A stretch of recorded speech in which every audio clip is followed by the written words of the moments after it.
11월 15일 함께할 하나님의 말씀은 누가복음 11장 1절부터 4절까지의 말씀입니다. 제가 봉독해 올리겠습니다.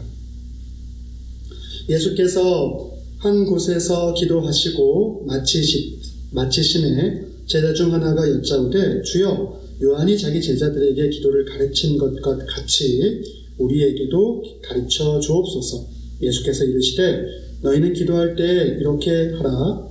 아버지여 이름이 거룩히 여김을 받으시오며 나라가 임하시오며 우리에게 날마다 일용할 양식을 주시옵고 우리가 우리에게 죄 지은 모든 사람을 용서하오니 우리 죄도 사하여 주시옵고 우리를 시험에 들게 하지 마옵소서 하라. 이는 저에게 주시는 하나님의 말씀입니다. 사랑하는 성도 여러분, 오늘은 성령 강림절후 24번째 주일입니다. 성령님이 부어주시는 은혜가 성도님과 가정 가운데 차고 넘치게 되기를 간절히 바랍니다. 자, 오늘은 누가복음 11장 1절에서 4절의 말씀을 통해서 성령 충만함을 구하라는 제목으로 함께 은혜를 나누고자 합니다. 오늘 본문의 말씀을 전하기 전에 먼저 제 개인적인 이야기를 잠깐 나누기를 원합니다. 제가 예전에도 몇 번 말씀드렸던 것처럼 제가 자라온 가정은 전통적인 기독교 집안이 아닙니다. 율교적인 전통이 굉장히 강했었기 때문에 제가 크리스찬으로서 열심히 제대된 신앙생활을 시작한 것은 제가 대학을 입학을 해서 가정을 좀 벗어난 이후에나 가능했습니다. 자, 그런데 신앙생활을 아주 오래전부터 하지 않았었기 때문에, 어릴 때부터 하지 않았기 때문에 성경에 대한 기초도 많이 부족했던 것이 사실입니다. 그래서 신앙생활 초기에 굉장히 교회 생활에 열심을 내었지만 때때로 목사님의 설교가 이해가 되지 않는 경우들이 많이 있었습니다. 그 중에 여러 가지 것들이 있었는데 그 중에 하나를 좀 이야기하자면 성령이라는 것에 대해서 이해하기가 참 어려웠던 그러한 기억을 가지고 있습니다. 도대체 이 성령이라는 게 뭘까라는 그러한 궁금증이 신앙생활의 초창기 때 굉장히 많았던 기억이 있습니다. 사실 성령에 대한 바른 이해를 하기 위해서는 하나님의 말씀, 성경의 말씀에 대한 이해가 제일 중요합니다. 그리고 두 번째로 중요한 것이 그러한 성령님이 무엇인지를 자신의 개인적인 삶 속에서 체험하는 것도 굉장히 중요한 부분 중에 하나입니다. 근데 저는 이 성령과 관련해서 아주 소중한 체험을 했던 기억이 있습니다. 지금부터 한 26년 전쯤에 제가 섬기던 청년부 회원들과 함께 시골의 작은 교회로 수련회를 떠난 적이 있습니다. 그 수련회에서 말씀을 전해주셨던 목사님은 시골 교회의 목사님이셨습니다. 그런데 그때 그 목사님이 고린도전서 12장의 말씀을 통해서 저희들에게 은혜의 말씀을 전해주셨는데 이 고린도전서 12장은 성령이 부어주시는 여러 가지 은사로 채워져 있는 말씀이죠. 그래서 그 말씀을 듣고 우리가 은사를 사모하는 그런 마음으로 그 집회에 참여했던 우리 청년부 회원들이 정말 열심을 다해서 기도했던 그러한 기억이 있습니다.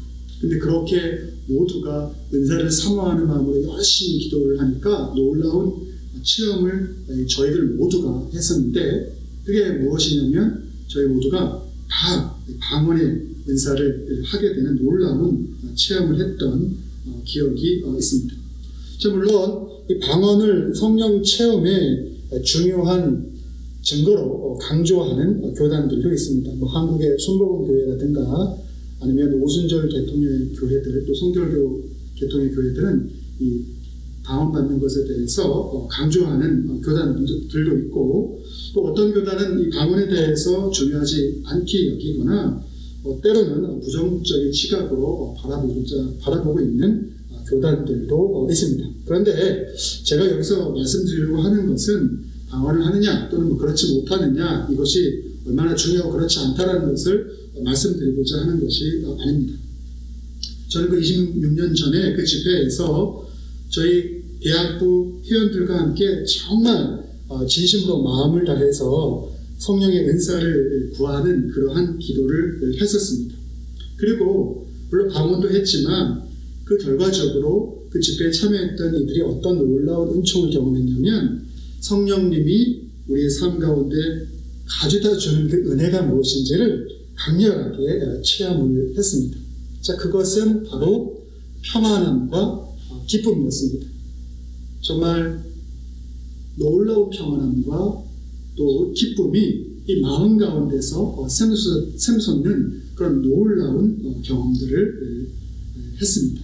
그래서 성령 충만함은 우리들의 마음 가운데 예수님의 십자가 사랑에 대한 확신을 가져다 주고, 그리고 그것에 대한 확신은 우리 마음의 평안과 기쁨으로 이어지게 되는 것입니다. 그래서 성경의 말씀에 의하면 예수님을 정말 마음을 다하여 진심으로 나의 구주로 고백하는 자는 모두가 성령을 받은 자들이라고 말씀하고 있죠.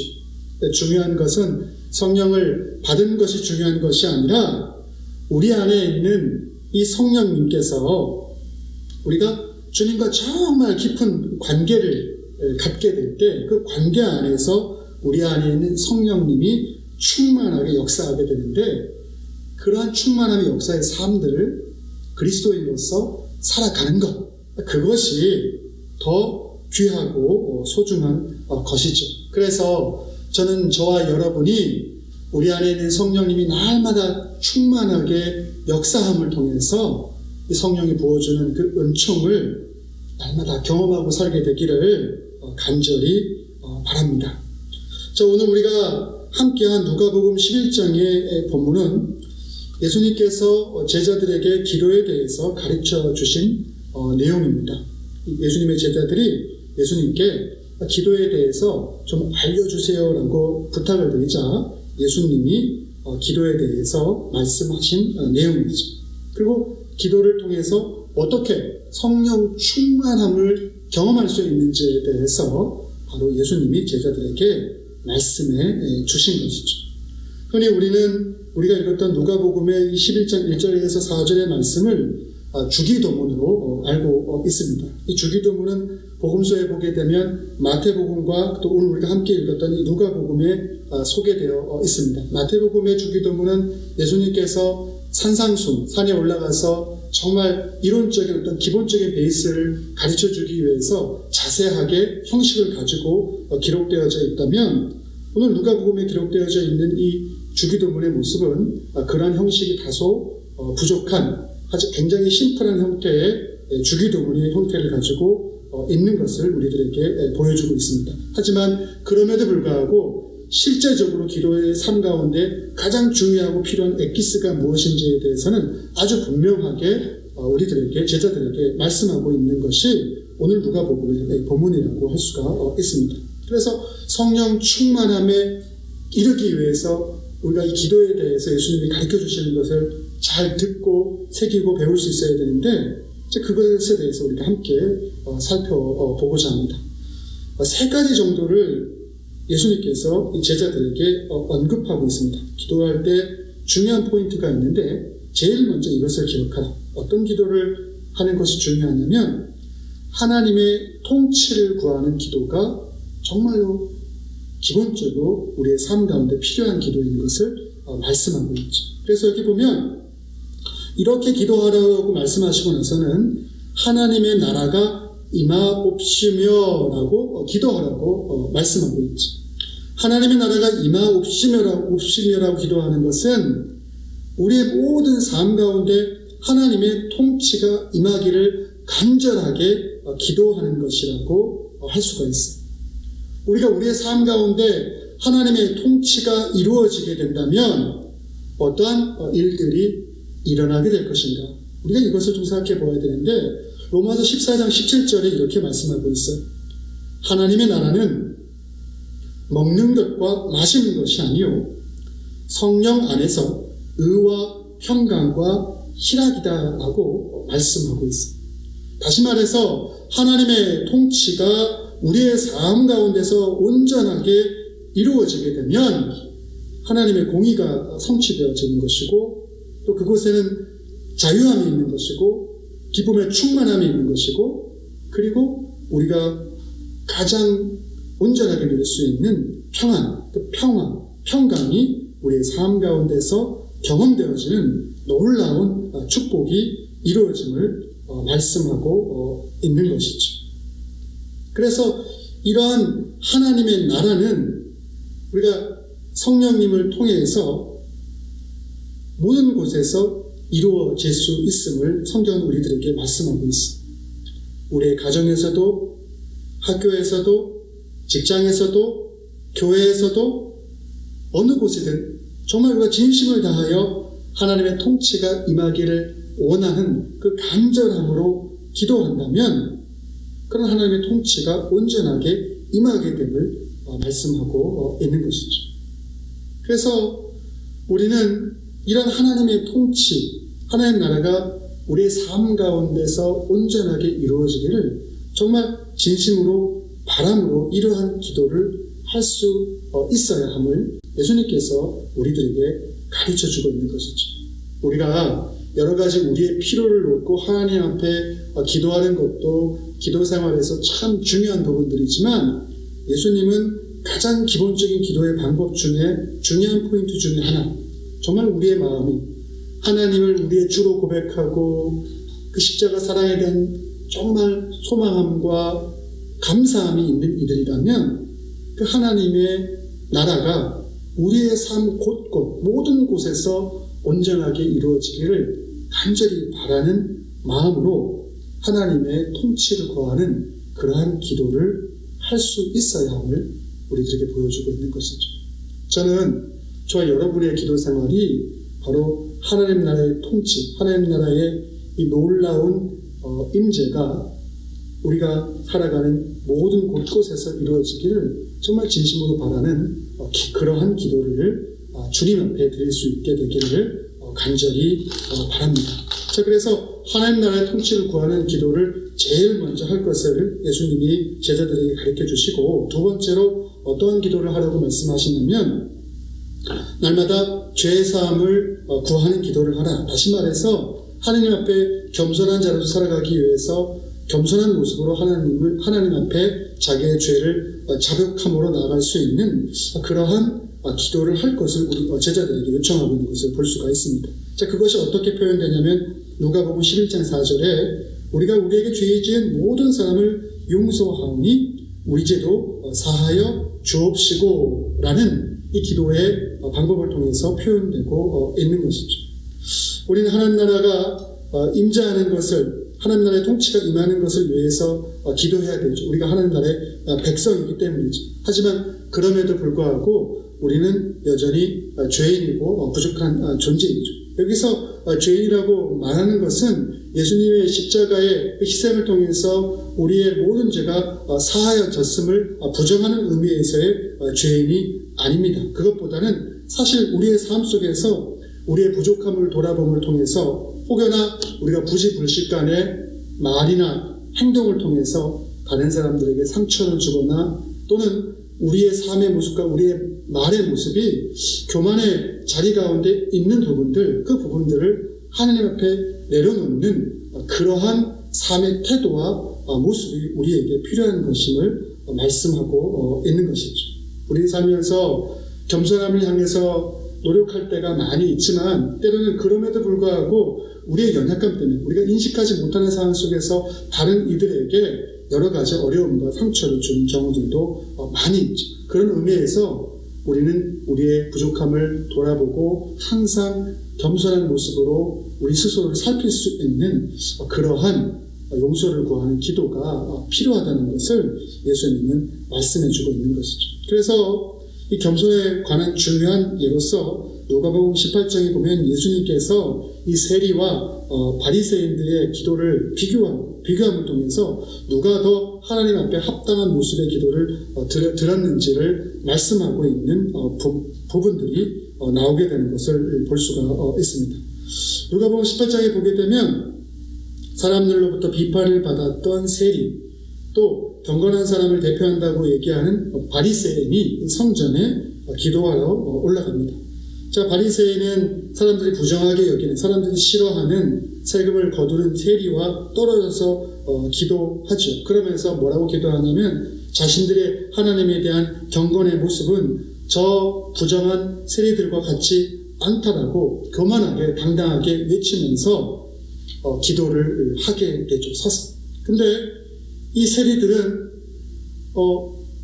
그렇게 당당하게 기도하지 못하고 하늘을 제대로 쳐다보지 못하고 이 가슴을 치며 통곡함으로 하나님이여 나를 불쌍히 여겨 주시옵소서 나는 죄인입니다 라고 말하는 그러한 모습으로 대조적으로 기도하는 것을 보여줍니다.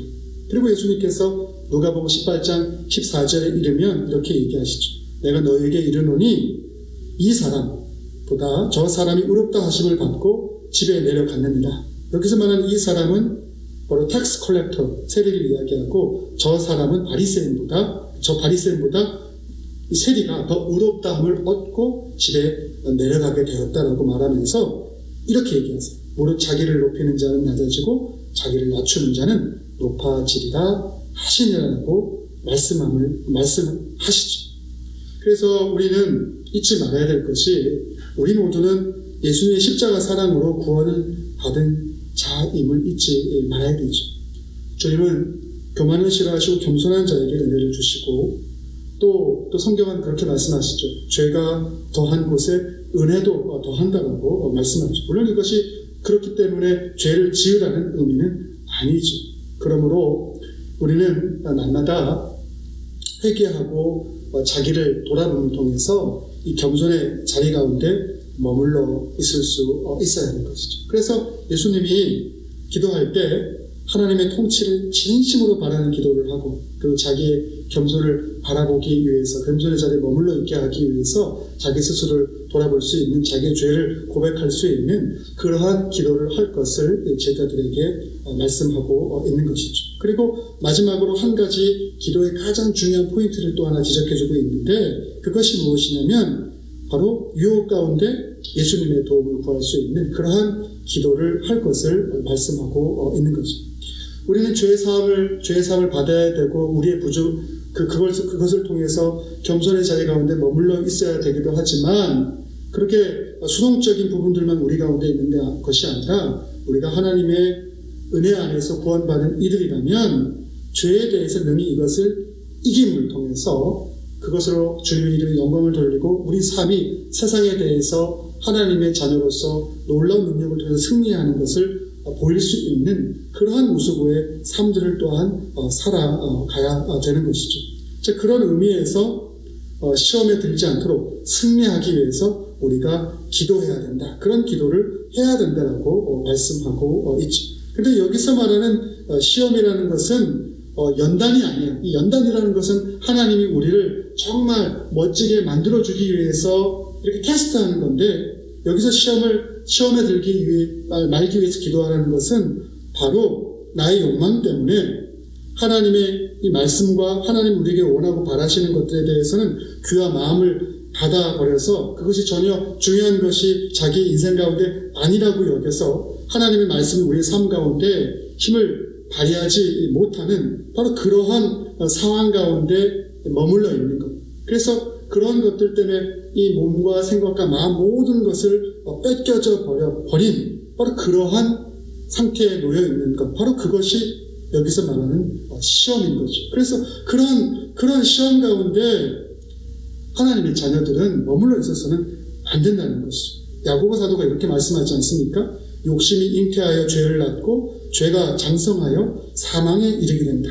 욕심이라는 것이 그거 좀 가지고 가면 어떨까라고 생각하지만 그게 계속해서 잉태가 되게 되고 커져가게 되면 죄가 되고 그 죄라는 것이 또 계속해서 더 확대돼 버리게 되면 결국에 그게 우리를 사망으로 이르게 한다라고 말씀하고 있는 것이죠.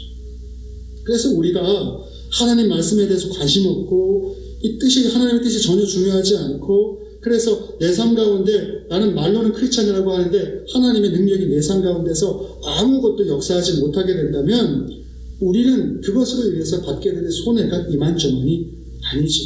우리는 살면서 다른 타인에게 어떤 내 명예가 조금 손상을 보거나 아니면 내가 가지고 있는 재물이 손상을 보게 되거나 내가 어떤 힘을 발휘하는 영역에 있어서 그것을 빼앗기거나 하면 그것에 대해서는 참지 못하게 되는데 왜 우리가 하나님의 말씀과 하나님의 능력이 내 삶 가운데서 제대로 역사하지 못하는 것에 대해서는 무관심하고 그것이 중요하다고 여기지 않는지에 대해서 우리는 심각하게 고민해 볼 수 있어야 합니다. 우리가 그것이 귀한 것인지를 모르게 된다면 그래서 유혹의 삶 가운데 내가 빠져 있음에도 불구하고 그것을 우리가 인식하지 못하고 살아가게 된다면 우리 하나님이 우리에게 주시고자 하시는 좋은 은사와 성령의 열매들을 누릴 수가 없는 것이죠. 제가 모두에서 말씀드렸던 고린도전서 12장에는 정말 성령님을 통해서 우리가 행할 수 있는 수많은 은사들이 나오는데 그 은사를 우리가 제대로 행할 수가 없는 것이죠. 갈라디아서 5장 22절에 보게 되면 이 성령의 9가지 열매를 말씀하고 있지 않습니까? 사랑을, 희락을, 화평을, 오래 참음을, 자비와 양성과 충성과 온유와 절제를 말씀하고 있는데 그것을 우리가 누리지 못하고 경험하지 못하는 거예요. 또 인내함을 통해서 그 인내가 가져다 주는 정말 귀한 열매의 참된 맛을 누리지도 못하게 되는 것이죠. 자, 그렇다면 이러한 유혹과 이러한 시험을 이길 수 있는 방법은 과연 없는 것일까? 주님이 감난산에 제자들과 함께 기도하러 올라가서 제자들이 함께 기도하기를 원했지만 제자들이 육신의 약함을 이기지 못해서 힘들어할 때 이렇게 말씀하셨죠. 저희에게 이르시되 시험에 들지 않기를 기도하라. 이르시되 어찌하여 자느냐 시험에 들지 않게 일어나 기도하라 하시니라 라고 말씀함을 통해서 기도함을 통해서 우리는 이 시험을, 이 유혹을 이겨낼 수 있음을 말하고 있죠. 근데 기도한다는 것이 무엇일까요? 기도한다는 것은 내 스스로가 그 시험을 내 의지를 통해서 이겨내려고 하는 것이 아니라 그리스도인이 기도한다는 것은 우리가 이길 수 없기 때문에 우리를 대신해서 싸워주시고 우리의 연약함을 커버해 주실 완전하신 그분께 우리의 삶을 의탁하는 것이죠. 기도한다는 것은 우리가 유혹에 약하고 우리가 스스로 그것을 할 수 없기 때문에 아버지의 능력을 의탁해서 우리가 그 어려움을 이겨내기를 원합니다라는 그러한 바로 행동인 것이죠. 그래서 기도할 것을 말씀하고 있는 것이죠. 그래서 예수님도 누가복음 22장 42절에 기도하면서 이렇게 말씀하셨잖아요.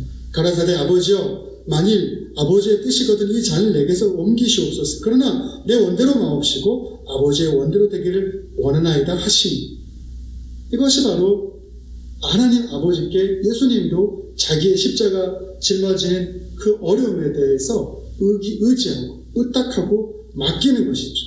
이럴 때 천사들이 예수님을 도움을 통해서 예수님이 그 놀라운 십자가 지심의 사역을 이룰 수 있도록 도와주셨죠.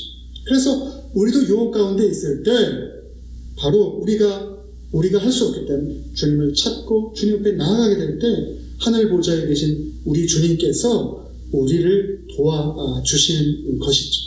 그래서 우리는 우리 스스로 유혹을 이겨낼 수 없지만 그 유혹이 우리 가운데 찾아왔을 때 하나님을 향해 도망가고 하나님의 의탁함을 통해서 그 유혹을 이길 수 있음을 우리들에게 이 기도의 방법 세 번째 중요한 키를 우리들에게 말씀해 주는 수를 통해서 알려주고 있는 것이죠. 예수님은 기도에 대해서 제자들에게 가르쳐 주신 다음에 누가복음 11장 9절에 보면 이렇게 말씀하셨습니다. 내가 너에게 이르노니 구하라.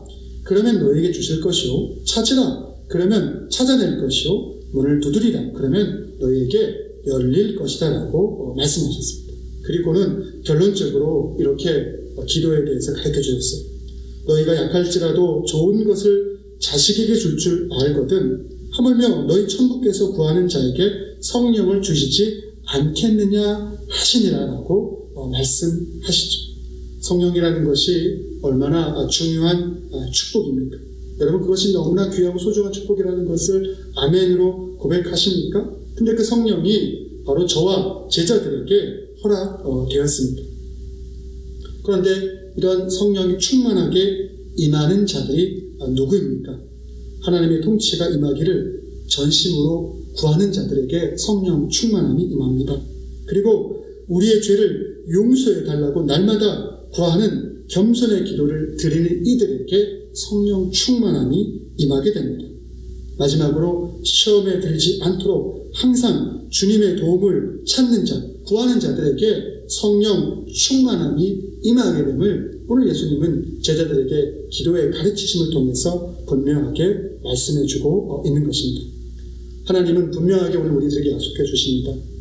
성령 충만함을 구하는 자에게 분명하게 그 성령 충만함을 허락할 것을 말씀하고 있습니다. 저와 여러분 모두가 성령 충만함을 통해서 성령의 힘으로 세상을 이기며 살아가게 되기를 간절히 바랍니다. 그래서 성령 충만함이 주는 그 놀라운 열매를 날마다 누리고 그것을 간증함을 통해서 우리 삶이 주에게 영광이요 또 이웃들에게도 많은 풍성한 열매를 함께 보여주고 나눌 수 있는 그러한 은혜로 넘치게 되기를 간절히 바랍니다. 기도하겠습니다. 사랑과 은혜가 많으신 주님, 오늘 누가복음 말씀을 통해서 우리들에게 예수님의 기도의 방법에 대해서 알려주시고 또 그것을 통해서 어떻게 성령 충만함에 이룰 수 있는지를 분명하게 말씀해 주시니 너무나 고맙고 감사합니다. 우리가 이러한 기도의 가르침을 새기고 또 이러한 기도를 통해서 성령 충만함을 날마다 경험하게 하시고 그것을 통해서 우리의 삶이 또 우리의 공동체가 더 풍성한 은혜를 날마다 경험하고 그것을 간증하고 나눌 수 있는 그런 은혜로 채워지기를 간절히 소망합니다. 이 모든 말씀 예수님의 이름으로 기도드렸사옵나이다. 아멘.